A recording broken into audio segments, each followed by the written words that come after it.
Welcome to Penrose Learning, where we make understanding easy. In this video, I will explain how to lift your Ford Expedition.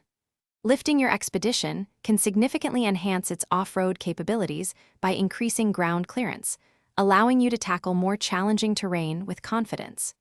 It also opens up the possibility of installing larger, more aggressive tires, which can dramatically improve traction and overall performance.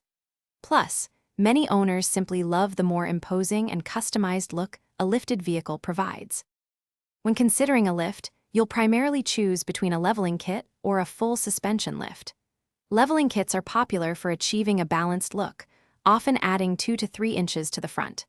For more significant gains, a full suspension lift kit can provide 4 to 6 inches or even more, greatly increasing your off-road potential.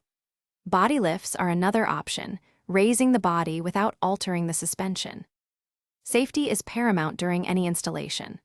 Always use sturdy jack stands and ensure your vehicle is securely supported before beginning work. You'll need a good set of wrenches, sockets, and a reliable torque wrench to ensure all components are tightened to specification.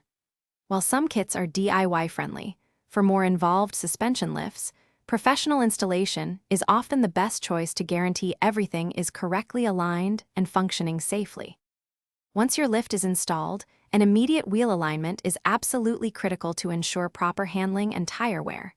You might notice a slight change in your Expedition's ride quality or handling characteristics, which is normal with suspension modifications.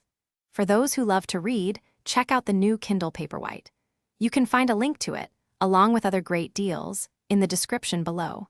Enjoy your newly lifted Ford Expedition. Thanks for watching. If this was helpful, leave a like and consider subscribing. See you next time.